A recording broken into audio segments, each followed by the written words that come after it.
Bon matin, Église Le Portail. Cette semaine, on poursuit notre thématique que nous avons commencée la semaine passée durant la Pâque, qui se nomme présentiel. Et durant cette série, nous voulons célébrer deux choses. Premièrement, la joie que l'Église a de pouvoir se réunir en présentiel pour célébrer notre Dieu, mais aussi la joie de savoir que en Jésus, le ciel est maintenant présent, le ciel est disponible, Jésus réunit le ciel et la terre. Et juste pour ça, est-ce que je peux lire des gloires à Jésus dans les commentaires? Et cette semaine, on va poursuivre notre lecture. Donc, on est dans les récits qui font suite à la résurrection de Jésus dans l'évangile de Luc.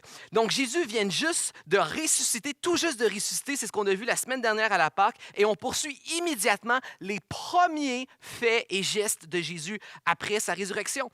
Et avant d'aller au titre et au texte, je te pose cette question, mets-toi à la place de Jésus ce matin.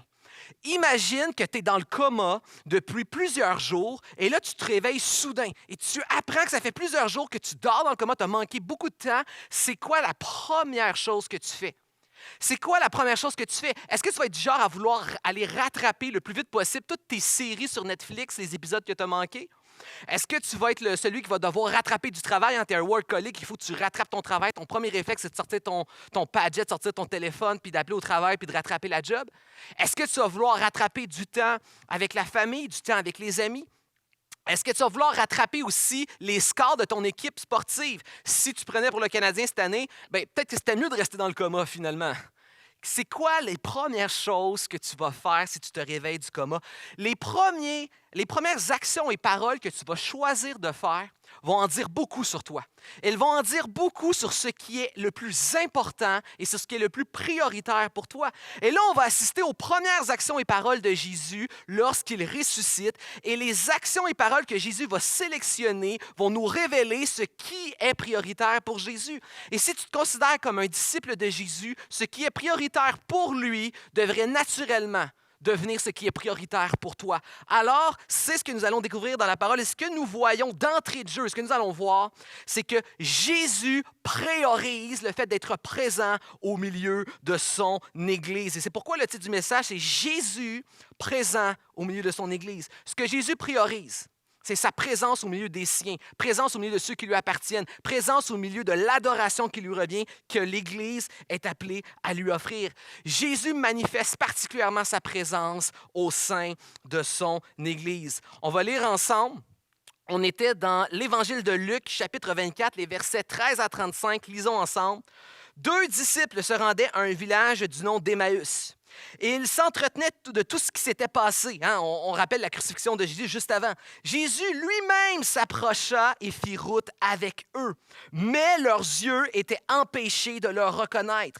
Il leur dit, « Quels sont ces propos que vous échangez en marchant? » Ils s'arrêtèrent, l'air sombre. L'un d'eux, nommé Cléopas, lui dit, « Es-tu le seul qui, de tous séjournant à Jérusalem, ne sache pas ce qui s'y est produit ces jours-ci? » Quoi, leur dit-il? Ils lui répondirent, ce qui concerne Jésus le Nazaréen, qui était un prophète puissant en œuvre et en parole devant Dieu et devant tout le peuple, et comment nos grands prêtres et nos chefs l'ont livré pour qu'il soit condamné à mort et l'ont crucifié.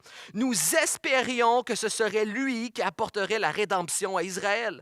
Alors il leur dit, que vous êtes stupides, comme votre cœur est lent à croire tout ce qu'ont dit les prophètes. Le Christ ne devait-il pas souffrir de la sorte pour entrer dans sa gloire? Et en commençant par Moïse, donc la loi de Moïse, l'Ancien Testament, et tous les prophètes, il leur fit l'interprétation de ce qui, tout dans les Écritures, le concernait. Lorsqu'ils s'approchèrent du village où ils allaient, il parut vouloir aller plus loin, mais ils le pressèrent en disant « Reste avec nous, car le soir approche, le jour est déjà sur son déclin. » Il entra pour demeurer avec eux. Une fois installé, il rompit le pain et leur donna. Et leurs yeux s'ouvrirent, ils le reconnurent, et il disparut de devant eux. Ils se dirent l'un à l'autre, « Notre cœur ne brûlait-il pas en nous lorsqu'il nous parlait en chemin et nous ouvrait le sens des Écritures. Ils se levèrent en ce moment même et retournèrent à Jérusalem, retrouvèrent assemblés les 11 qui ils lui dirent, « Le Seigneur s'est réellement réveillé, il est apparu à Simon. » Et ils racontèrent ce qui leur était arrivé en chemin et comment il s'était fait connaître à eux en rompant le pain. Jésus priorise son Église. Jésus est présent au milieu de son Église. Et ce qu'on vient de voir dans ces textes-là, et pourquoi je parle de l'Église, il faut que tu comprennes que c'est Luc qui écrit l'Évangile de Luc. Là, tu me trouves super intelligent en ce moment. Mais souviens-toi que Luc a écrit l'Évangile et Luc a écrit un deuxième tome. Hein? L'Évangile, là, il y a une suite à l'Évangile de Luc. Et ce n'est pas Jésus le retour, ça c'est l'Apocalypse, mais la suite de l'Évangile de Luc, c'est les Actes des Apôtres qui racontent la naissance et le début de l'Église de Jésus. Donc on a l'Évangile de Luc et à la fin de l'Évangile de Luc, Luc est en train de préparer le terrain de ce qui sera l'Église dans les Actes. Il faut que tu comprennes que entre le moment de la résurrection de Jésus et entre le moment de l'ascension de Jésus, où Jésus retourne siéger à la droite du Père, où il intercède pour l'humanité, il nous représente devant le Père et où il prépare son retour, entre ces deux éléments-là, crucifixion et ascension, il y a très peu de temps. Jésus fait quelques actions très significatives. Luc nous montre les quelques actions, rencontres et moments que Jésus va vivre avec ses disciples et ils sont très soigneusement sélectionnés pour préparer le terrain et la base de ce que l'Église va continuer à faire par la suite. Luc est vraiment en train de montrer comment que Jésus va établir les bases de l'Église. C'est comment les disciples ensuite vont imiter et continuer ce que Jésus a fait. Et c'est comme ça que l'Église va démarrer, en imitant ce que Jésus leur aura montré pendant ces temps-là. De la même manière que la première chose que tu ferais, comme je l'ai mentionné plus tôt en te levant d'un coma, va révéler ta priorité, Jésus choisit et sélectionne méticuleusement ses actions pour préparer la base de l'Église. Et ici, on assiste d'un côté à Jésus, là, qui est précis dans le temps et en action, et qui est très précis et soigneux dans ce qu'il fait et qu'il prépare les bases de l'Église. Et de l'autre côté, on assiste à deux disciples qui vont vivre un réveil spirituel, qui vont vivre une nouvelle naissance, qui vont vivre une sorte de déclic. Hein? Ils ne reconnaissaient pas Jésus et tout d'un coup, et non seulement ils ne reconnaissaient pas Jésus, mais ils n'avaient pas une pleine compréhension de la personne de Jésus, de la gloire de Jésus et de l'œuvre de salut de Jésus, comment la Bible annonçait, témoignait de Jésus. On va le voir, ils vont reconnaître Jésus comme un grand prophète puissant devant Dieu qui avait fait des grandes œuvres et des grandes paroles. Ils n'avaient pas une pleine connaissance de qui il était, puis une pleine connaissance de son œuvre, et c'est ce que Jésus va révéler. Et à la fin, ils vont vivre un déclic spirituel, un peu comme quand que tu es en train de résoudre un casse-tête que tu ne comprends pas, une énigme, mais tout d'un coup, il y a un déclic, tout fait sens, tout s'illumine. Dans le vieux jargon des chrétiens protestants, on appelait ça l'illumination.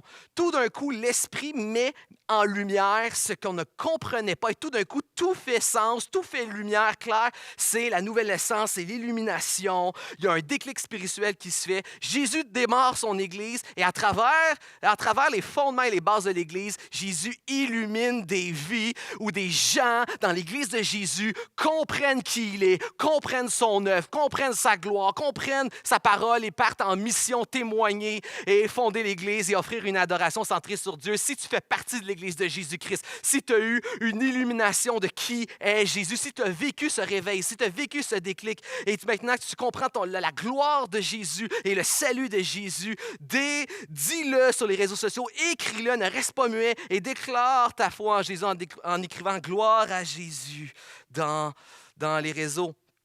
Et ça nous rappelle qu'il est possible d'être aveugle spirituellement tout en pensant adhérer. Ah, ces gens-là étaient des disciples. Peut-être que tu te considères comme un disciple de Jésus. Peut-être que tu écoutes des messages en ligne. Peut-être même que tu fréquentes et tu vas à une église, peut-être notre église. Peut-être que tu as une certaine compréhension de Jésus, une certaine compréhension de la Bible.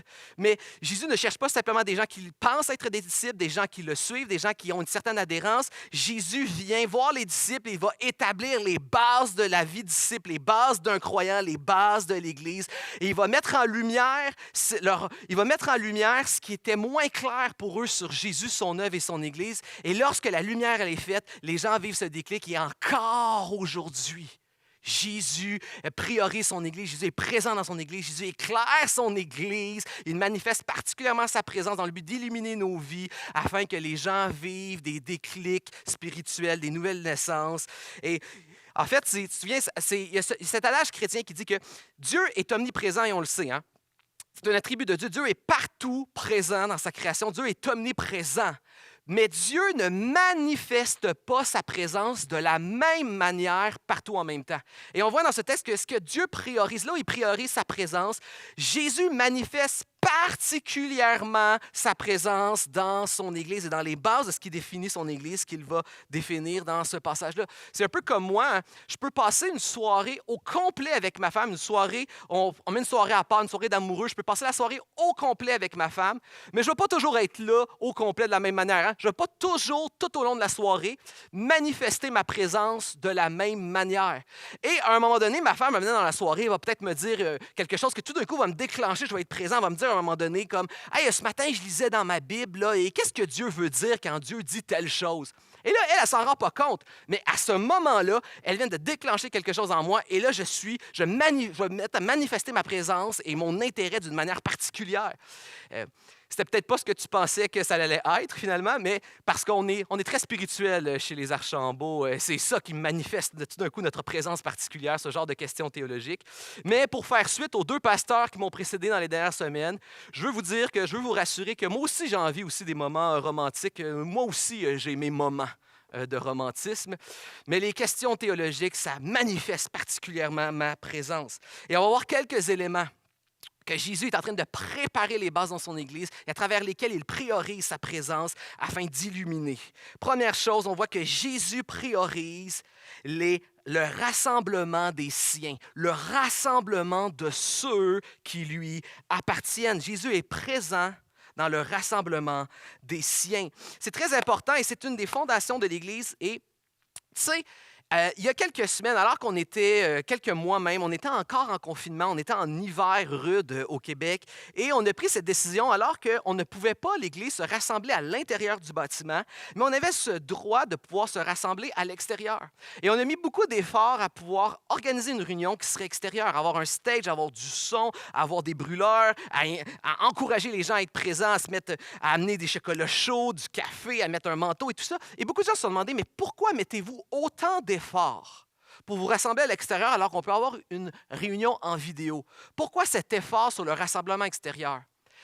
La raison pour laquelle nous avons dépensé de l'effort et de l'énergie à le faire, c'est à cause de la valorisation du rassemblement comme étant l'expression véritable de l'Église de Jésus-Christ et comme justement ce que Jésus priorise comme forme de l'Église, c'est le rassemblement physique et où il manifeste particulièrement sa présence et où il illumine et change des vies, c'est le rassemblement comme manifestation de l'Église. Et c'est notre valorisation du rassemblement qui nous a amené à mettre autant d'efforts pour se rassembler à l'extérieur alors qu'on ne peut pas se rassembler à l'intérieur. Et oui, OK, c'est bien, c'est un bon support les réunions en ligne, mais on voulait une réunion rassemblée. Et c'est pour ça qu'on a mis l'effort, même s'il faisait froid sur la réunion extérieure. Et l'image que je peux te donner pour essayer de montrer justement comment on devrait avoir ce désir de valoriser le rassemblement comme seule expression de l'Église, c'est imagine la famille. Replace le même contexte de pandémie, de confinement qu'on avait, mais maintenant perçois-le d'un point de vue de la famille. Imagine un papa ou une maman qui, pour une raison ou une autre, aurait été durant la COVID séparé de sa famille. Donc, la famille est d'un côté, maman et les enfants sont dans la maison, papa est séparé malheureusement à cause du COVID, de la maladie, dans une autre maison. Et là, à cause du COVID, papa, maman et famille sont séparés pendant plus qu'une année au complet. Ils peuvent se parler au téléphone, ils peuvent se voir sur Zoom, il y a le support numérique qui est virtuel qui est là, mais ils sont physiquement séparés. Le support numérique, c'est une bénédiction, on est content de l'avoir, mais il manque quelque chose. La famille n'est pas rassemblée, la famille n'est pas unie. Je ne suis pas une famille à moi tout seul, je suis une famille lorsque je suis avec ma femme et ma fille, ensemble on forme une famille, mais tout seul, je suis qu'un membre de la famille séparé des miens.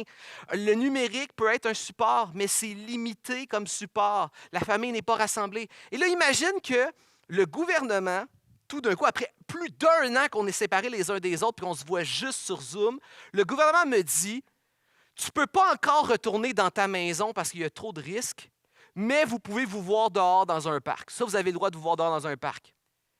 Comment tu me jugerais comme père? Si ce que j'aurais dit, c'est « Oh, on est l'hiver, il fait froid. Je vais rester chez nous, je vais continuer de parler en Zoom, puis mec, l'été arrive puis que j'aille le droit d'aller voir ma famille, là, j'irai les voir. » Le monde entier me jugerait comme père de ne pas mettre mon habit de neige et de courir au parc voir ma famille desquelles j'ai été séparé depuis un an. Tout le monde me jugerait. Quand on parle d'une famille de sang et de chair temporelle et éphémère, tout le monde te juge que la première action que tu aurais dû faire, c'est courir voir ta famille, te réunir avec eux au parc. Mais quand on parle de la famille spirituelle, éternelle, la famille du Dieu éternel qui nous a créés et qui nous a acquis au sang, au prix du sang précieux de son Fils et qui nous réunit à lui un prix coûteux et pour l'éternité et il nous fait de nous son peuple saint et béni, la famille éternelle et spirituelle de Dieu qui a coûté le sang de son Fils. Lorsqu'on parle de cette famille-là, tout d'un coup, on a une tendance à la dévaloriser. Tout d'un coup, là, l'Église, c'est pas grave que ça soit en virtuel, c'est pas grave qu'on reste séparés des autres, c'est pas grave qu'on redéfinisse ce qu'est l'Église. Alors que bibliquement, l'Église a toujours été un rassemblement. Puis peut-être que tu te dis, ouais, mais Simon, où tu vois que la définition d'une Église, c'est un rassemblement de personnes? Premier indice que je te donne, c'est une super bonne question, mais premier indice que je te donne pour te démontrer que l'Église est supposée être un rassemblement, eh bien, c'est le mot Église.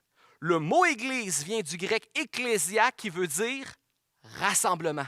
Le mot même de Église, c'est rassemblement. Et c'est la description qui est donnée par le reste. C'est la description que Jésus va donner. C'est ce que Jésus nous montre. Déjà, le premier but de Jésus lorsqu'il ressuscite, c'est d'être présent au milieu des siens. C'est les images aussi qui sont données à travers l'Église. Jésus lui-même va définir. Et vous savez, c'est un texte qu'on cite souvent. On va souvent citer Matthieu 16 et 18. Et souvent, on va citer Jésus qui va dire « Lorsque 2 ou 3 sont réunis, je suis présent au milieu d'eux. » Et on sait que dans le contexte, Jésus est en train de parler de l'exercice de l'autorité de l'Église.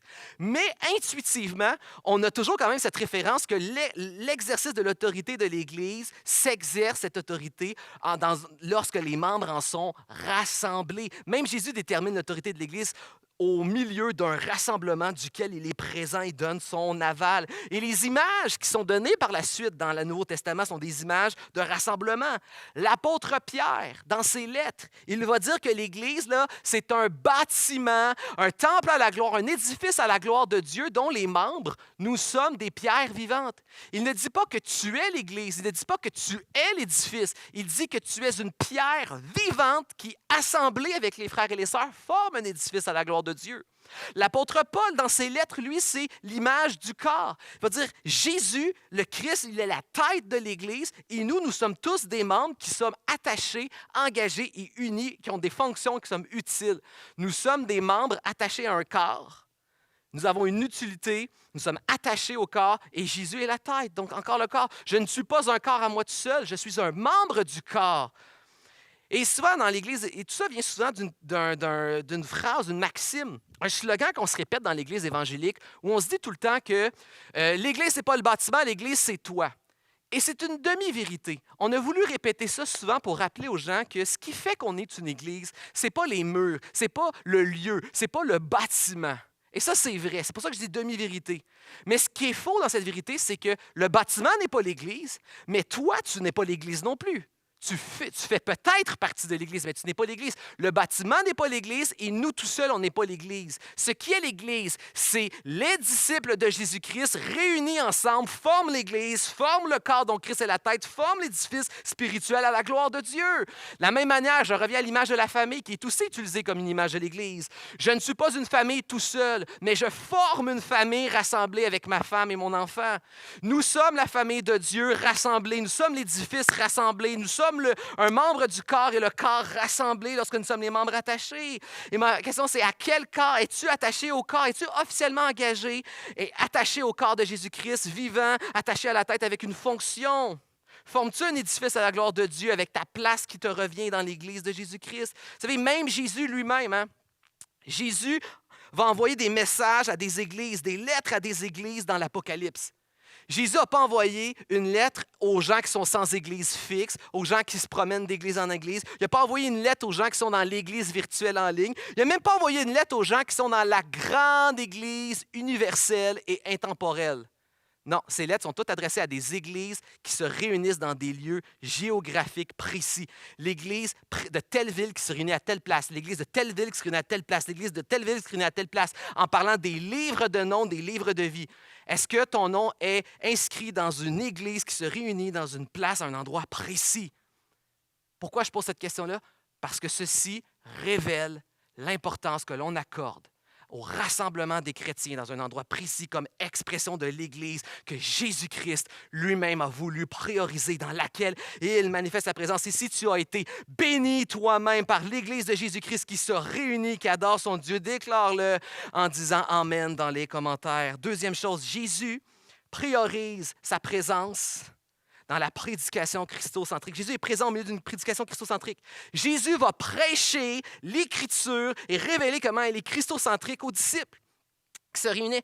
Et si tu nous suis, le Portail, si tu es un membre de l'Église de Portail depuis quelques années ou si tu nous suis depuis quelques temps, peut-être que tu trouves qu'on étire un peu la sauce avec le christocentrisme ici à l'Église de Portail.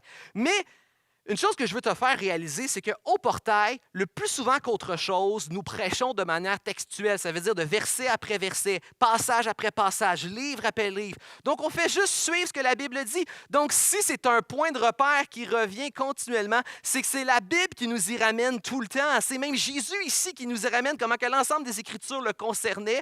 Et pour les disciples, ça nous a ouvert le sens des Écritures que de comprendre que ça concernait Jésus et son œuvre. Et ça nous a permis de comprendre l'œuvre de Jésus aussi à travers l'Écriture. La Bible est christocentrique. Luc 24 nous montre comment l'ensemble de la Bible parle de Jésus. Mais si je continue à lire les Actes des Apôtres, Acte 8, on a le texte inverse. Ici, on a des disciples qui ont vu la croix, mais qui ne comprennent pas le sens. Et Jésus montre comment que toute la Bible, l'Ancien Testament, annonçait la croix. Dans Acte 8, on a l'inverse. On a un Éthiopien qui a l'Ancien Testament, mais il ne comprend pas ce qu'il est en train de lire parce qu'il n'y a pas la croix de Jésus pour comprendre ce qu'il est en train de lire. On a les deux, hein? La croix sans l'Ancien Testament pour le comprendre, et de l'autre côté, on a l'Ancien Testament, mais sans la croix pour le comprendre. On a besoin de l'Ancien et du Nouveau qui s'interprètent mutuellement. En Jean 5, Jésus va accuser les pharisiens de dire « Vous cherchez dans les Écritures la vie éternelle, mais c'est de moi qu'elle témoigne, c'est à moi qu'elle renvoie, les Écritures, elles sont témoins de moi. » La Bible, c'est la parole incarnée qui révèle, c'est la parole écrite, désolé, qui révèle la parole incarnée qui est Jésus. Paul, en Galates 3, va dire que la loi de l'Ancien Testament, c'est un enseignant, un pédagogue qui avait pour but de nous amener à Jésus-Christ en révélant le caractère saint de Dieu, en révélant comment on est pécheur et incapable d'atteindre les standards de critères de Dieu, mais comment Jésus, lui, est notre fidèle représentant, à la fois représentant de notre humanité, mais à la fois Dieu pour être capable d'atteindre tous les standards parfaits de Dieu pour nous. Il est notre substitut. Paul, en 2 Corinthiens 3, il va littéralement dire que les Juifs lisent l'Ancien Testament comme avec un voile sur les yeux parce qu'ils n'y voient pas Jésus-Christ. Lire sans voir Christ, c'est lire avec un voile sur les yeux. Pierre, l'apôtre Pierre, 1 Pierre, va nous dire que l'Ancien Testament, c'était les prophètes qui annonçaient d'avance la grâce qui était à venir en Jésus-Christ. Pourquoi je te dis tout ça? Pourquoi je te rappelle l'importance de la prédication christocentrique? Parce que ici, là, je fais un time-out, OK? Je te partage de quoi de cœur à cœur. La plus grande peur d'un pasteur, je suis certain de l'une des plus grandes peurs de pasteur Gaétan, pasteur principal de l'Église de Portail, une de mes plus grandes peurs à titre de pasteur jeunesse, c'est que nos jeunes ou nos gens dans nos églises en viendraient à écouter un message sur Internet, lire un livre, un article, ou même un autre prédicateur viendrait ici et annoncerait un autre évangile qui est centré sur Jésus-Christ. Utiliserait la Bible, ça semblerait biblique, mais pour ne pas en venir à exalter Christ pour la gloire de Dieu et que des membres ne s'en rendraient pas compte, que des membres diraient oui, amen, que des membres mettraient le foi dans ce message, ce faux évangile, ce faux message, et ils se mettraient à le suivre. C'est une des plus grandes peurs que de faux enseignants viennent voler la gloire qui revient à Dieu, voler la parole qui revient à Jésus, voler l'œuvre qui est la véritable œuvre du Saint-Esprit. Un exemple que je vous donne, Combien de fois dans des églises on peut entendre un prédicateur qui va utiliser dans l'Ancien Testament un livre de la loi, Deutéronome 28, il va commencer à citer des versets que les gens aiment entendre.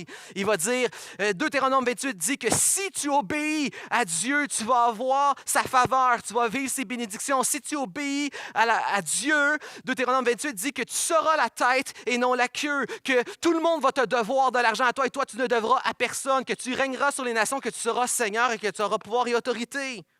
Et là, on va dire, sois obéissant à Dieu et tu goûteras ses bénédictions, tu auras sa faveur, tu pourras vivre promotion, succès, prospérité, santé et puissance. Mais ce genre de message détourne de la gloire de Dieu, détourne de ce que la Bible enseigne réellement dans son ensemble, détourne de l'œuvre de Jésus-Christ et renvoie à nous. Et je l'ai déjà dit il y a quelques semaines et ça va s'afficher en bas, ça va s'afficher. Il y a tellement de faux enseignements, de faux évangiles, mais si on les résume dans leur essence, on peut les résumer à 3 points qui reviennent continuellement, peu importe comment on les utilise. Les faux évangiles sont souvent mystiques, c'est-à-dire que celui qui parle utilise la Bible, mais il donne des interprétations qui sont des opinions personnelles, qui sont des intuitions, qui sont des impulsions, des improvisations. Donc c'est mystique, c'est moraliste, les faux évangiles. C'est-à-dire qu'on utilise la Bible d'une manière mystique, non pas pour ce qu'elle dit, mais ce qu'on veut qu'elle dise. Et c'est moraliste dans le sens où on utilise la Bible pour te donner des méthodes, des clés et des moyens afin d'atteindre ce que tu veux. Voici les choses à faire pour que tu puisses arriver là où tu veux arriver. Voici ce que tu dois faire pour pouvoir avoir ta percée, déclencher ton identité, accomplir ton rêve. Donc, c'est des méthodes pour aller atteindre ce que tu veux. C'est des méthodes pour gagner l'amour, la bénédiction et le salut de Dieu. Et finalement, c'est égoïste, dans le sens que le but de tout ça, c'est d'arriver à vivre des succès personnels, des promotions, la prospérité, la santé, la puissance, comme je l'ai mentionné. Alors que versus le véritable évangile n'est pas mystique, comme je l'ai dit, il est révélé. La véritable parole de Dieu, elle est spirituelle. Hein? Il n'y a rien de plus spirituel que la parole de Dieu. Il n'y a rien de plus spirituel que l'Évangile, la révélation de la grâce de Dieu offerte en Jésus. Rien de plus spirituel. Même les anges veulent plonger leur regard dans le mystère de l'Évangile. Rien de plus... Il n'y a rien de plus spirituel, mais ce n'est pas caché, ce n'est pas mystique, ce n'est pas chercher une nouvelle révélation. Ça a été révélé. Il n'y a rien de plus puissant, surnaturel et spirituel que la Bible, mais elle est révélée. Nous y avons accès. La Bible n'est pas mystique, elle est spirituelle, révélée. La Bible n'enseigne pas le moralisme, la religion, comment gagner l'attention, l'amour de Dieu. La Bible nous enseigne que nous sommes sans mérite. Elle nous enseigne la grâce. Elle nous enseigne que Jésus a pris notre place et il nous a complètement gagné l'attention, l'écoute, l'amour de Dieu, la bénédiction de Dieu et toutes les promesses et l'espérance de la vie éternelle. En Jésus, tu es aimé. En Jésus, tu as reçu pleinement toute bénédiction spirituelle, Paul va nous dire en Éphésiens. Et nous ne vivons pas pour notre propre gloire, mais terminant, c'est on vit pour la gloire de Dieu. Tout ça nous mène à vivre pour la gloire de Dieu. Le véritable chrétien recherche, désire vivre pour la gloire de Dieu en exaltant son Fils Jésus-Christ par l'Esprit de Dieu qui nous donne une vie nouvelle. C'est ça l'expression de l'Église. C'est ce que la Bible enseigne. C'est ce qu'un disciple, un croyant devrait être. Je vis pour la gloire de Dieu en Jésus-Christ par le Saint-Esprit. Quand j'ouvre la Bible m'amène à exalter Christ de sorte que Dieu soit glorifié par l'Esprit dans notre vie. Quand je lis Deutéronome 28, ça ne devrait pas chercher ma propre gloire et m'enseigner une religion, puis ça ne devrait pas être une interprétation mystique. C'est une révélation spirituelle de la sainteté de Dieu, de l'incapacité humaine, du Messie Jésus-Christ qui va tout accomplir. Lui va devenir le Seigneur de la terre, où tout pouvoir lui a été remis sur la terre et les cieux. Et maintenant, en lui, nous sommes co-héritiers du royaume de Dieu à la gloire de Dieu. Est-ce que je peux lire des Amen? Prédication christocentrique. Troisièmement, Jésus est présent dans une lecture de la Bible christocentrique. Donc, Jésus n'a pas juste prêché d'une manière christocentrique. Jésus a enseigné les disciples à comment lire la Bible d'une manière christocentrique. Si nous sommes des disciples de Jésus, nous devons apprendre en tant que disciples à lire notre Bible dans le but, Paul a dit, c'est un pédagogue, le but de la Bible, de l'Ancien Testament est de nous mener à Jésus. On doit apprendre à lire la Bible dans son but, dans sa visée, de nous mener à la grâce que Dieu nous a donnée en Jésus-Christ, afin qu'on puisse vivre d'une façon qui le glorifie par l'Esprit. Le disciple de Jésus-Christ apprend à lire la Bible d'une façon christocentrique, dans son but, dans son sens, dans sa visée. Et c'est pour ça qu'au portail, encore une fois, Tu remarqueras que régulièrement, nous prêchons de manière textuelle, donc on veut te montrer comment que la Bible, de manière naturelle et organique, mène à Jésus. Donc, on te prêche la Bible pour te montrer que c'est fondé justement sur une révélation rigoureuse et fiable, et on te montre comment elle est centrée sur Christ. C'est pourquoi notre prédication, elle est textuelle, elle suit la Bible. Elle te montre que le fondement du message, c'est la parole de Dieu, et elle est christocentrique, elle te montre comment qu'elle pointe vers Jésus. Et il y a plusieurs années, ma sœur elle étudiait au cégep. Elle avait un cours d'art au cégep et à un moment donné, elle était avec leur professeur, un jeune professeur d'art qui aime l'interprétation des arts et tout ça. Et là, ils se retrouvent au musée, un musée local. Et là, il y a une pièce un peu qui semble un peu surréaliste. Et là, le professeur commence à entrer dans toutes sortes d'interprétations. Et là, le professeur semble avoir saisi le sens caché derrière la toile. Et là, il commence à tout expliquer, tout ça, tout ça, tout ça. Et à la fin de sa longue explication profonde et interprétation de la toile, dans le groupe caché en arrière, il y avait la véritable peintre de la toile qui se trouvait là à ce moment-là. Et là, l'auteur, la vraie autrice de la toile, commence à dire non, c'est pas ça que j'ai voulu dire et voici ce que j'ai voulu faire. Et finalement, c'est juste une peinture abstraite d'un pot de fleurs. Il n'y a pas tout ce sens-là caché en arrière. La réalité, c'est que la Bible est la parole écrite qui témoigne de la parole incarnée, Jésus. Jésus dont la Bible est le témoin, dont la Bible parle. Jésus qui est l'auteur de sa parole, nous a enseigné dans sa parole comment la lire, comment la apprendre. Et c'est pour ça que c'est un des travaux importants des bergers, mais c'est aussi un appel du disciple que d'apprendre à lire la Bible telle que Jésus nous l'a montré dans son sens, dans son but, dans sa visée, dans sa volonté. Apprendre à lire d'une manière christocentrique. Dans les quelques minutes qui suivent, ce serait mon but. Mon but de te montrer quelques éléments importants. Un des points fondamentaux qu'il faut comprendre par rapport à lire la Bible dans son but, dans sa visée, c'est de comprendre un peu ce que je t'ai montré tantôt. Puis même Luc, quand je t'ai dit Luc qui prépare l'Église, fait exprès d'avoir deux textes qui sont des miroirs. En Luc 24, on a des disciples, comme j'ai dit, qui ont vu la croix, mais ne la comprennent pas parce qu'ils n'ont pas l'Ancien Testament pour interpréter ce qu'ils ont vu, pour comprendre qui était Jésus et ce que Jésus est venu accomplir à la croix. Ils ont besoin de l'Ancien Testament pour comprendre qu'est-ce que Jésus est venu accomplir. Puis, dans les Actes des Apôtres, on a l'inverse. On a un Éthiopien que lui, il a juste l'Ancien Testament, mais ça ne fait pas de sens, l'Ancien Testament, tant qu'il ne découvre pas Jésus, qui est l'accomplissement de l'Ancien Testament.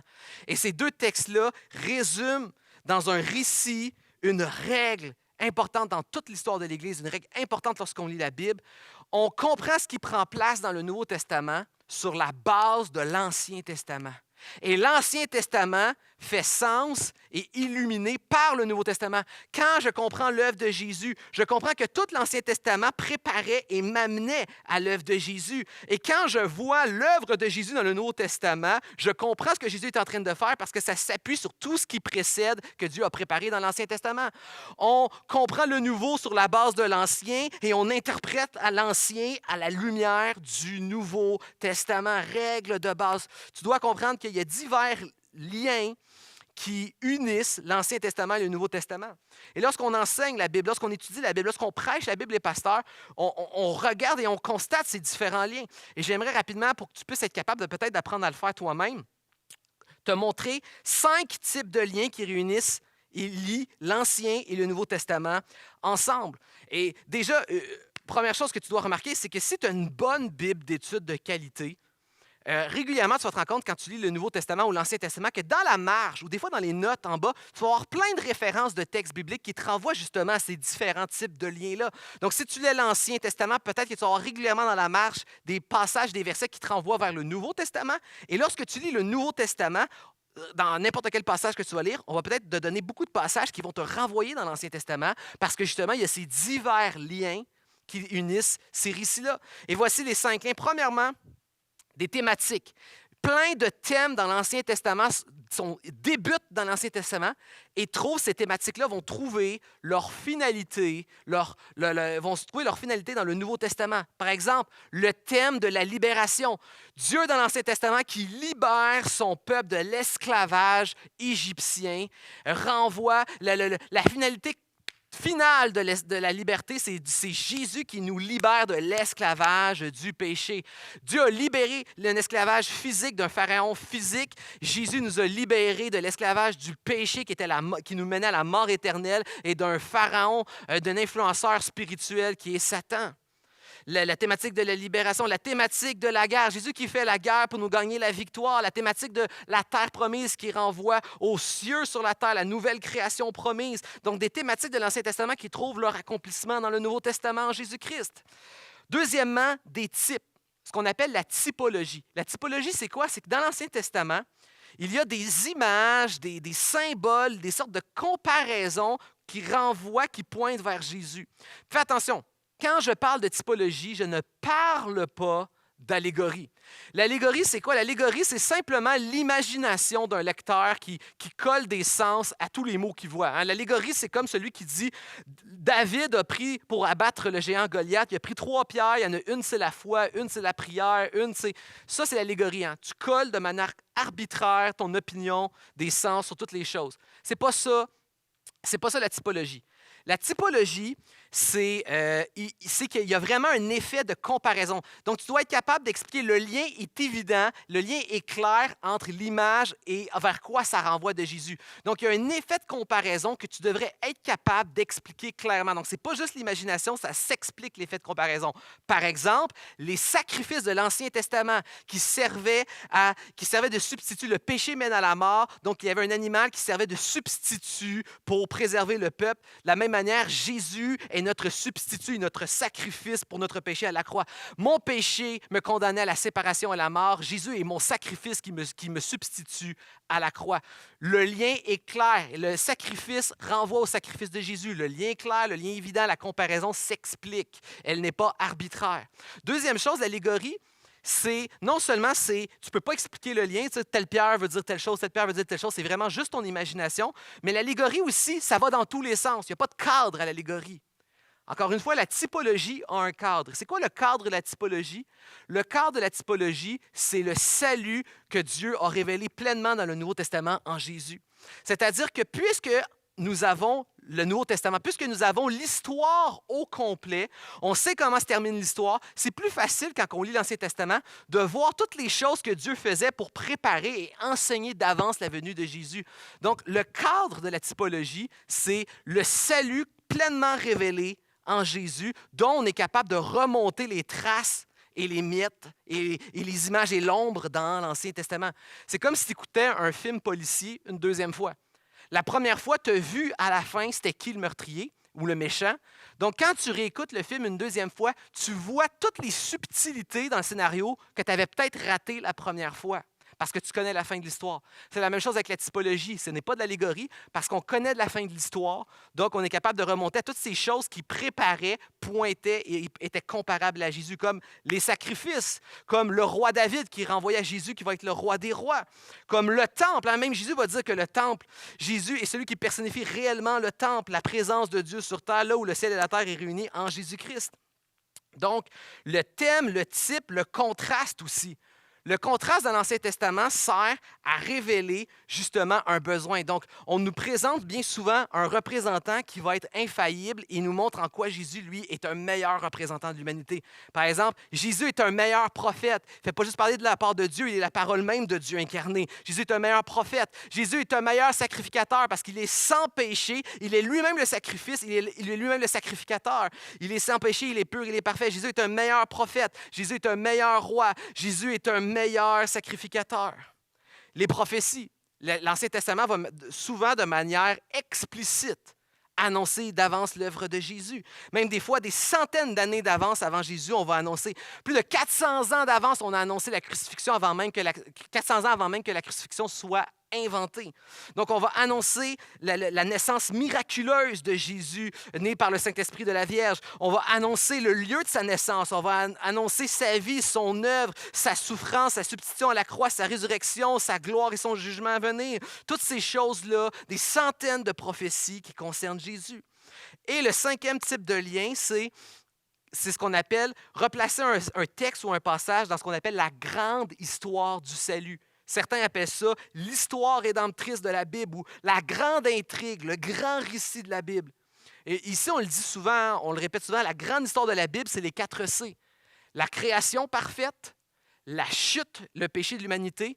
Ensuite, Jésus qui est la solution, la croix, c'est le troisième C. Et le quatrième C, c'est les cieux, le retour de Jésus, le paradis, la nouvelle création. Donc, création, chute, croix, cieux. Quand on lit un récit de la Bible, on essaie de le replacer dans sa séquence pour comprendre où on s'en va vers Jésus-Christ. Et pour te donner un exemple, on peut reprendre l'exemple de Deutéronome 28. Alors qu'un faux évangile va essayer de venir chercher notre ego et dire « Tu seras la tête, non la queue. Les gens vont devoir, pas toi. Tu vas régner, être Seigneur sur les nations et tout ça. » Si on le replace dans son cadre, on peut faire tout cet exercice-là ensemble. Quand on replace justement le Deutéronome, on le replace dans les 4 C, dans la grande histoire du salut, où se trouve, on est entre la chute de l'humanité, où l'humanité est prisonnière du péché, et entre la croix. Donc, on est après la chute et on sait qu'on se dirige vers la croix. Fait qu'on voit ce que Dieu est en train de faire. Dieu est en train de révéler dans sa loi ses standards et critères de sainteté morale parfaite. Il est en train de montrer comment lui, il est parfait, comment nous sommes enfermés dans le péché et l'imperfection. Et en même temps, donc on sait qu'on est en train de révéler la sainteté de Dieu et nous, on sait qu'on est en prise à la chute. Mais en même temps, il y a de la prophétie dans le Deutéronome. Le Deutéronome annonce d'avance que l'humanité, Israël, qui est le représentant de l'humanité, le peuple de Dieu, Israël va être incapable d'honorer les standards de Dieu. Israël va être incapable d'atteindre les standards, les critères de perfection de Dieu. Incapable de les atteindre. Incapable d'être parfait et de répondre aux critères de Dieu. Donc, incapable de gagner sa faveur, sa bénédiction et de régner sur la terre et les nations. Et en même temps, donc, on a l'histoire du salut, on a la prophétie d'avance, et en même temps, les prophéties dans le Deutéronome sont déjà en train d'annoncer qu'il y en a un jour, il y a un Messie qui va venir et que lui va être capable d'être notre représentant, notre substitut, de les accomplir pour nous. En même temps, on a aussi de la typologie. Israël, on voit que Dieu va adopter le peuple d'Israël comme son enfant, mais qu'Israël va se comporter comme un enfant infidèle devant Dieu. C'est pour ça que Dieu va avoir besoin d'un nouveau représentant à l'humanité, un fils qui sera fidèle, qui lui va représenter l'humanité, mais que lui va les accomplir, les critères de Dieu, pour nous, à notre place, et prendre notre imperfection à la croix, à notre place. Donc, on a une typologie et on a un contraste. Israël qui est un enfant infidèle versus Jésus qui sera un enfant fidèle. Et c'est pour ça que celui qui est en Jésus fait partie du véritable peuple de Dieu. Il est le nouvel Israël, le véritable Israël. C'est pourquoi Paul va pouvoir dire aux Romains, vous, l'Église, qui êtes le nouvel Israël, le véritable Israël, en Jésus, je suis un enfant fidèle. Sans Jésus, je suis incapable d'atteindre les critères de Dieu. Je suis un enfant infidèle, mais en Jésus, je suis un enfant fidèle. À cause que lui a été fidèle à ma place. Donc, la grande histoire du salut, les prophéties, les types, les contrastes. Puis si on attache toutes les ficelles ensemble, là, simplement, dans ton quotidien, tu lis la Bible, comment résumer un peu tout ça simplement? On le répète souvent, c'est pour t'enseigner. Comme Jésus, on fait la même chose que Jésus, t'enseigner à lire ta Bible centrée sur l'Évangile. Pose les 4 questions à la Bible.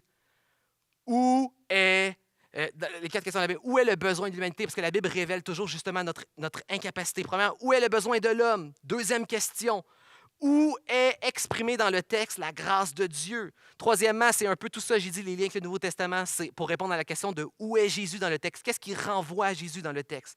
Et quatrièmement, comment l'homme est appelé maintenant à répondre à la grâce de Dieu. On répond, on n'essaie pas de gagner la grâce de Dieu, elle est donnée. Maintenant, on répond par amour à la grâce de Dieu. Donc, où est le besoin de l'homme? Où est exprimée la grâce de Dieu? Où est Jésus dans le texte? C'est tous les liens qu'on vient de voir entre l'Ancien et le Nouveau que Jésus va accomplir complètement. Et finalement, quelle est la réponse de l'humanité? Tu peux poser ces questions-là à chaque texte. Et comment l'homme répond au texte? C'est la règle des 3 R, je l'ai déjà enseigné. Les 3 R, tous les textes que tu lis, une fois que tu as compris le sens du texte, que tu es en train de lire, comment ça pointe vers Jésus, tu peux toujours faire 3 choses. Tu peux toujours te réjouir de l'œuvre de grâce de Dieu, tu peux toujours te repentir en regardant à toi, introspection personnelle, et tu peux toujours prier, avoir une requête pour l'avenir. Donc, réjouissance, repentance, requête. Et si on reprend encore l'exercice de Deutéronome 28, où est le besoin de l'homme? Notre incapacité totale, enfermé dans le péché et la chute, d'atteindre les standards de critères de Dieu, incapable de passer l'examen des standards parfaits de Dieu pour gagner son amour, sa bénédiction et l'atteindre dans sa présence et avoir la vie éternelle et d'entrer dans la terre promise. Incapable, l'incapacité d'atteindre ces standards. Où est l'expression de la grâce? Dieu annonce déjà notre chute, mais il annonce aussi déjà qu'un substitut va être là pour nous représenter, prendre notre chute sur lui et nous donner, lui, sa perfection, son examen parfait passé. Où est Jésus? Bien, Jésus, c'est lui, c'est ce Fils fidèle qui va être fidèle alors que nous, on est infidèles. Et comment est-ce que je peux répondre à ça? En exaltant la grâce qui nous est offerte en Jésus, en glorifiant Dieu et en vivant dans l'Esprit. Et comment que, quand j'ai lu ça, ce Deutéronome 28, ce matin-là, je peux ensuite prier, premièrement, première réjouissance. Je me réjouis de la fidélité de Jésus à ma place. Repentance. Je reconnais que je suis un fils infidèle par moi-même, mais lorsque je suis infidèle, lui, il demeure fidèle pour moi. Et requête pour ma journée qui commence. Seigneur, maintenant que je réalise que je suis infidèle, mais que je réalise ta fidélité à ma place, viens renouveler mon désir aujourd'hui de vivre par reconnaissance fidèle à ta parole dans le nom de Jésus-Christ. Que je peux lire des Amen, des Alléluia. Jésus présent au milieu de son adoration. Ici, Jésus va rompre le pain. Vous savez, la communion, cette scène que Jésus a instaurée, la communion, le pain et le vin, c'est vraiment le symbole dans l'Église de Jésus-Christ qui résume l'ensemble de l'Évangile, qui résume l'Église. Quand l'Église prend la communion, elle est en train de témoigner de l'œuvre de Jésus, résumer l'œuvre de Jésus, s'approprier l'œuvre de Jésus et déclarer qu'elle est Église, elle est un corps à la gloire de Jésus-Christ. Il n'y a rien qui résume plus l'Église et la participation d'être un membre à l'Église de Jésus-Christ que la communion. C'est pourquoi les pères de l'Église, pendant longtemps, disaient que ça prend deux choses pour avoir l'Église. Ça prend le rassemblement des disciples de Jésus et un peu de pain et de vin. C'est ceux qui appartiennent à Christ qui se rassemblent ensemble et qui résument l'Évangile, témoignent l'Évangile, s'approprient l'Évangile, participent à l'Évangile par le pain et le vin qui résument tout cela. Et on voit ça ici. Ça nous rappelle que Jésus priorise l'Église comme étant l'expression de son adoration et qu'il siège au milieu de l'adoration, la communion qui résume l'adoration. Vous savez, moi, j'ai déjà parlé dans beaucoup de couples, je ne sais pas si c'est le cas pour vous, mais les cadeaux, des fois, dans un couple, ça peut être un sujet délicat. Mais moi, c'est facile me plaire dans les cadeaux de Noël, cadeaux de fête. Il n'y a rien de plus facile parce que moi, je suis un gars qui fait des listes. Je suis très clair, je dis ce que je veux avoir et je m'attends à recevoir les listes que je fais. Mais moi, ma femme, c'est totalement autre chose. Ma femme, là, il faut que je la surprenne. Elle ne va pas me faire de liste. Il faut qu'elle soit surprise. Il faut que j'aille penser à mon cadeau parce que, dans le fond, il faut que j'aille fait un lien avec elle. Il faut que j'aille vu de quoi qui m'a fait penser à elle. Il faut qu'elle soit surprise. Il faut qu'il y ait un lien, une intention, puis il faut qu'elle l'aime. Finalement, elle ne sait même pas ce qu'elle veut, mais il faudrait que je sache plus qu'elle en même temps que la surprendre puis qu'il y ait une intention romantique en arrière. C'est comme tout ça mélangé ensemble. C'est hyper compliqué plaire à ma femme. Moi, c'est prends ma liste de 2, 3, 4 affaires, puis achète-moi 2 ou 3 affaires sur ma liste de 4, 5 affaires. C'est simple, c'est comme ça que tu me plais. Et moi, l'affaire, par exemple, qui est à double tranchant avec ma liste, c'est que si tu ne m'offres pas ce que je veux, c'est doublement décevant et humiliant. Parce que non seulement tu ne m'offres pas ce que j'ai explicitement demandé, mais tu m'offres aussi ce que je n'ai pas demandé. Puis c'était tellement simple me plaire. Puis tu le rates si tu ne m'offres pas ce que je désire. Donc, moi, je suis simple de même. Et dans cet aspect-là de ma vie, dans cet aspect-là, Dieu est comme moi. Dieu me ressemble. Dieu a été clair sur ce qu'est l'Église, ce qu'est l'Évangile, ce qu'est Jésus et son œuvre et ce qu'est l'adoration. Et nous avons une tendance à redéfinir, à improviser, à faire les choses, à offrir à Dieu ce que nous, on voudrait se faire offrir au lieu d'offrir à Dieu ce qu'il a demandé et voulu recevoir. Dans l'histoire de l'Église, on a appelé ça le principe régulateur. Dieu a défini les choses. Dieu a défini l'Église, l'Évangile et l'adoration. Et un des problèmes, et écoute-moi bien, marque mes mots, l'un des problèmes de l'Église évangélique moderne, c'est que nous nous faisons voler, littéralement, on se fait voler le privilège d'adorer, de servir Dieu de la manière que Dieu a voulu être adoré, la manière qu'il a demandé d'être adoré. L'Église évangélique se fait voler le privilège d'adorer Dieu de la manière que lui le désire. Et d'un couvercle à l'autre du Nouveau Testament, puis même déjà un peu dans l'Ancien Testament, on préparait le Nouveau Testament, la définition de ce qu'est l'Église, de ce qu'est le rassemblement de l'Église, ce qu'est l'adoration dans l'Église pour la gloire de Dieu par Jésus-Christ, en Jésus-Christ et par l'Esprit, est déjà définie. Et tu peux retrouver ça partout. Puis je te renvoie à notre thématique. On a fait une thématique sur toute une série sur l'Église qui s'appelle «L'Église n'est pas un Costco». Mais lorsque tu prends l'ensemble de ce que Jésus dit en Luc ici, ce qu'il dit en Matthieu, ce que Luc nous montre dans les Actes des Apôtres, ce que Paul définit dans les Épîtres, notamment en Corinthiens, tout ceci est défini très clairement. L'Église, c'est le rassemblement officiel des disciples qui lui appartiennent. C'est des membres de l'Église officielle qui sont reconnus par l'Église, qui sont baptisés. Hein? Ceux qui étaient baptisés dans les actes étaient ajoutés à l'Église. Donc, c'est un rassemblement officiel des membres reconnus qui ont été baptisés et qui sont engagés envers l'Église, assidus envers l'Église et qui se rassemblent pour adorer Dieu en lui offrant prière et louange, en recevant sa parole et en témoignant, en prenant la communion ensemble et en se servant mutuellement par le service, les dons et l'hospitalité. C'est ça l'Église. C'est ça l'Église. C'est ça que tu retrouves partout. C'est ça l'enseignement. Partout dans les écrits que j'ai nommés. Et la question, c'est, peut-être que ça fait des années maintenant que tu te considères comme étant chrétien. Tu sais, il y a un cheminement dans la vie chrétienne, mais peut-être que ça fait longtemps que tu te considères comme chrétien et tu n'es pas membre d'une église. Tu n'es peut-être même pas baptisé. Ou peut-être que tu es membre et tu es baptisé, tu suis une église, mais tu ne viens pas vraiment pour adorer Dieu dans la prière et la louange. Tu ne viens pas vraiment pour recevoir sa parole et te laisser transformer par elle. Peut-être que tu viens depuis des années à l'église juste consommer la louange de la parole. Puis peut-être que tu viens avec la louange, tu offres quelques louanges, quelques prières, tu écoutes un peu la parole. Mais peut-être que ça fait des années que tu es membre dans une église et que tu ne sers pas dans cette église-là activement, que tu n'es pas généreux en dons ou que tu n'es pas hospitalier, tu ne crées pas des liens avec les gens autour de toi. Ce sont tous des éléments que nous sommes appelés à regarder. Et je nomme pas ces choses-là avec un désir de culpabiliser ou de condamner. Je nomme ces éléments-là parce que Jésus les priorise et qu'en tant que disciples, nous devrions vouloir les prioriser nous-mêmes. Je nomme ces choses-là de la même manière que Jésus a illuminé, il a fait lumière sur des choses afin de préparer l'Église. Je donne une occasion par la parole de Dieu, par le désir de Jésus de prioriser, de se manifester dans ces choses qui sont l'Église, que donner une occasion à l'Esprit par sa parole de venir illuminer nos vies, dans le but de regarder à comment on valorise ou non l'Église de Jésus-Christ et qu'on puisse peut-être rétablir notre relation avec l'Église à la lumière de ce que Jésus-Christ nous demande. C'est une occasion par la parole de Dieu et l'Esprit en nous de se regarder et de réparer. Alors que Jésus a préparé son Église en Luc, il nous donne une occasion par son Esprit maintenant aujourd'hui de rétablir et réparer son Église. Il préparait son Église, mais il répare encore aujourd'hui son Église. Est-ce que je peux lire des Alléluia sur la toile, sur les réseaux? Cinquièmement, Jésus est présent dans la mission. Hein? Jésus va une fois qu'ils vont avoir reconnu Jésus, une fois que tout ceci est acquis, et ses disciples partent voir les apôtres et témoigner de ce que Jésus a fait dans leur vie, témoigner de ce qu'ils ont vu, de ce qu'ils ont compris. Ils partent témoigner de Jésus-Christ. C'est un rappel constamment que Jésus ne nous appelle pas simplement, il nous appelle pas simplement à être statique, mais à être en mission et à authentifier de qui il est. Je ne sais pas si toi, tu as déjà été appelé pour authentifier un crime. J'ai déjà été appelé, convoqué pour authentifier un crime dans lequel il y avait des armes qui avaient été impliquées, des fusils élastiques. Je m'explique. Quand j'étais à l'école primaire, il y avait eu une embuscade de plusieurs jeunes. Ils s'étaient fabriqués des fusils à élastique. Et là, ça se tirait des élastiques. Et là, il y avait eu vraiment là, toute une grosse commotion. Puis là, il y avait plein de monde qui racontait des témoignages qui se contradisaient. Et finalement, on m'a invité au bureau du directeur pour expliquer ma version des faits. Et c'est ma version des faits qui a tranché ce qui s'était passé et ce qui ne s'était pas passé.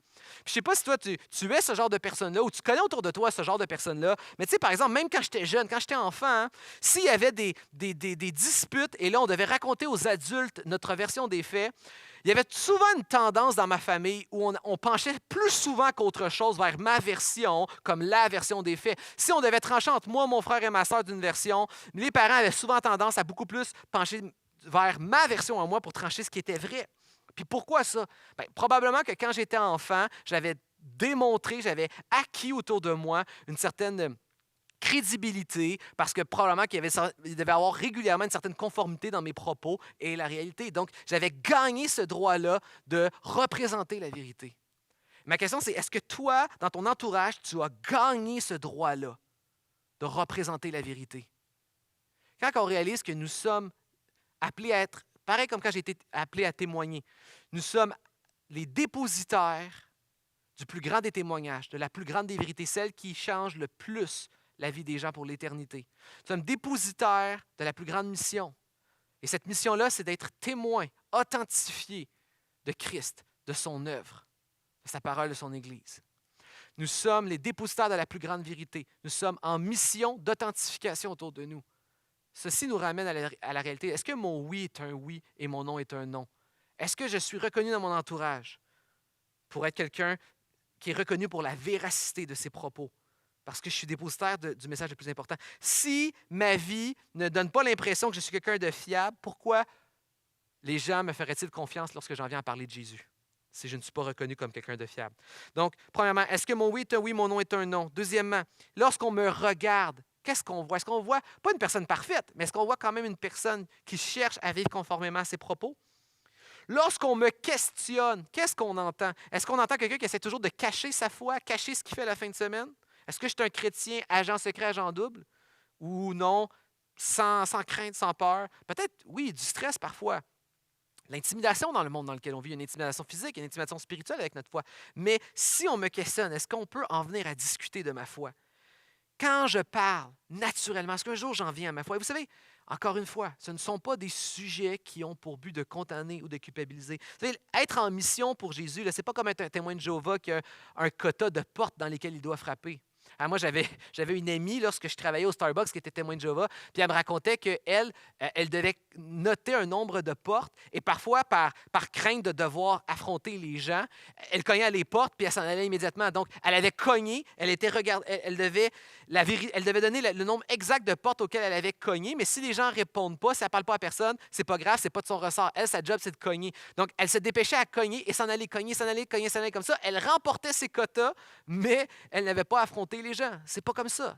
C'est pas ce que Dieu nous appelle. C'est pas le christianisme. C'est pas l'enseignement de Jésus. C'est pas un nombre de personnes. Est-ce que tu as parlé à assez de personnes? Est-ce que le témoignage que tu as donné était assez de qualité? C'est pas un quota. C'est pas une quantité. C'est pas qualitatif. C'est pas quantitatif. C'est simplement le principe de consommateur satisfait. Si Jésus a changé ta vie, il devrait y avoir naturellement une satisfaction de ta vie qui dégage de Jésus. Et il y a une joie de partager de Jésus, comme la joie qu'on a de partager de toutes les choses qu'on aime.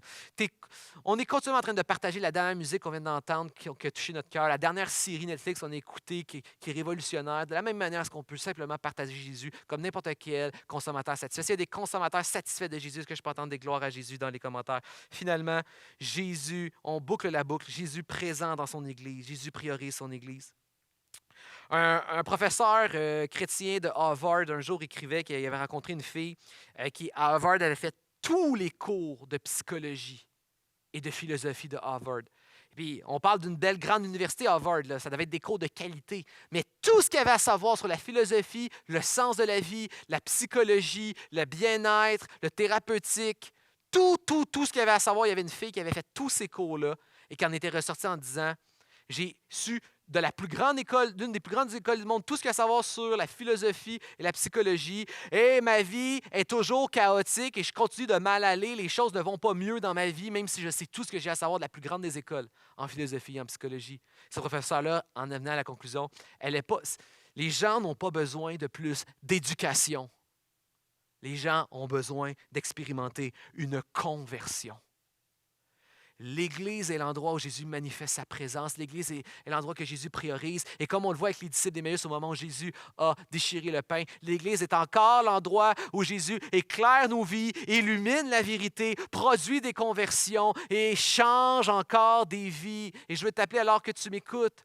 Peut-être que tu te considères comme chrétien, peut-être que tu es depuis quelque temps. Et comme les disciples d'Emmaüs, peut-être qu'à l'écoute de la parole de Dieu, il y a comme un feu qui brûle à l'intérieur de toi. Et tu es appelé, Dieu t'appelle maintenant à reconnaître Christ, Jésus, pour ce qu'il est dans sa gloire, le Fils de Dieu envoyé, à reconnaître son œuvre qui prend ta place à la croix et à t'ajouter à son Église, devenir un membre de son corps, devenir une pierre vivante de l'édifice qui l'honore, de te rassembler dans l'Église de Jésus-Christ. Tu réponds à cet appel.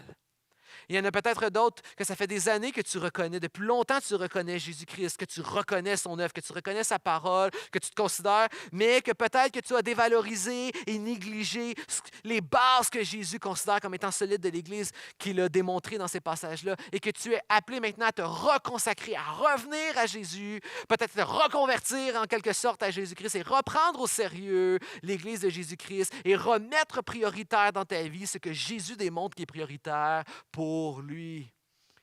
Peuple de Dieu, qu'on soit à la maison ou ailleurs, préparons-nous à aller en louange, en adoration, dans le nom de notre Seigneur. Amen.